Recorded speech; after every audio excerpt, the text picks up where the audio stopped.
I hope that when you die, you receive the punishment God has prepared for you." Those words didn't come from a courtroom drama. They came from the only person who survived a massacre that erased an entire family. This wasn't just another crime scene. This was a moment so disturbing that seasoned detectives openly wept.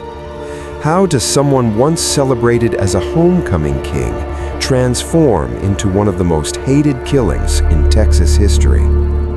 This story is told for one reason only: to honor the victims, to preserve their memory, and to ensure their lives are never reduced to statistics.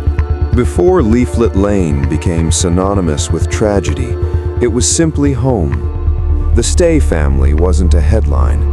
They were the kind of family that hosted backyard birthday parties, decorated their lawn for Halloween, and welcomed neighborhood kids with open doors.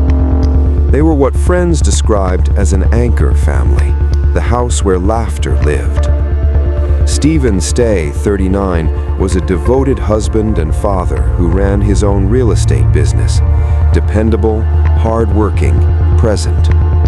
Katie Stay, 33, was warm, compassionate, and deeply protective of her children.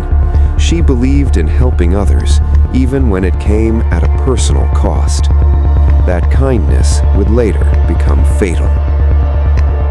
The children. Brian, 13, thoughtful, gentle, a basketball lover with dreams of playing competitively. Emily, 9, creative, imaginative, always drawing. Rebecca, 7, adored animals and dreamed of becoming a veterinarian. Zachary, 4, the baby, obsessed with dinosaurs and full of contagious laughter. And Cassidy, 15 years old, the oldest, responsible, protective, a big sister in every sense. On July 9th, 2014, her strength would be tested in a way no human being should ever experience. July 9th, 2014. The knock at the door. It was a normal Wednesday afternoon. Around 2:30 p.m., a knock sounded at the door. Cassidy answered. Standing outside was a man dressed like a FedEx driver, clipboard, uniform, convincing smile. Something felt off, but not enough to raise alarm. When she explained her parents weren't home, he left. Minutes later, he returned. This time, there was no disguise. He introduced himself as Ronald Lee Haskell, her aunt's ex-husband. When Cassidy tried to close the door, he forced his way inside. A planned execution. Haskell immediately overpowered Cassidy. Zip ties, duct tape. This wasn't rage, it was preparation.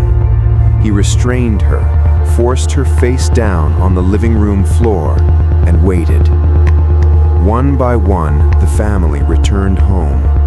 Stephen and Katie were ambushed as soon as they entered. Then Brian, then Emily, then Rebecca, then 4-year-old Zachary.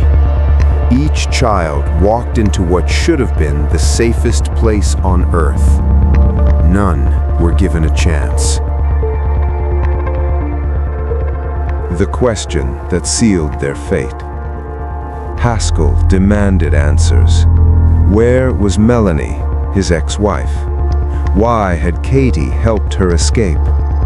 Katie refused to betray her sister. Stephen tried to de-escalate. That's when Haskell raised his gun. One by one, he shot them execution style. 13 shots. Stephen, Katie, Brian, Emily, Rebecca, Zachary, and Cassidy. He intended to erase the entire family. He failed. The girl who refused to die. Cassidy was shot in the head. The bullet fractured her skull and severed part of her finger. By all medical logic, she should have died. She didn't. Surrounded by blood, she made a decision to survive. She controlled her breathing. She didn't move. She played dead as Haskell walked among the bodies. When he finally left, convinced there were no witnesses, Cassidy stood up. Bleeding, dazed, in agony, she found a phone and she dialed 911. Cassidy provided authorities with precise details: Haskell's appearance, clothing, vehicle, and destination. She warned them he was heading toward another family member. Her call triggered a massive law enforcement response. Within minutes, police located the stolen vehicle. A high-speed chase followed. Spike strips ended it in a quiet cul-de-sac. Cornered, Haskell attempted to regain control one last time, placing the gun to his own head. After hours of negotiation, he surrendered.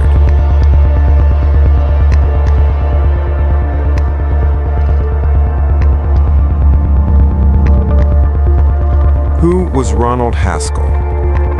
Born in California, popular in school, voted homecoming king. Later, he joined the LDS Church in Utah, married Melanie Lyon, and appeared to build a model family. Behind closed doors, abuse ruled. In 2008, police responded to a brutal domestic violence incident. Melanie was dragged from bed by her hair and beaten in front of their children.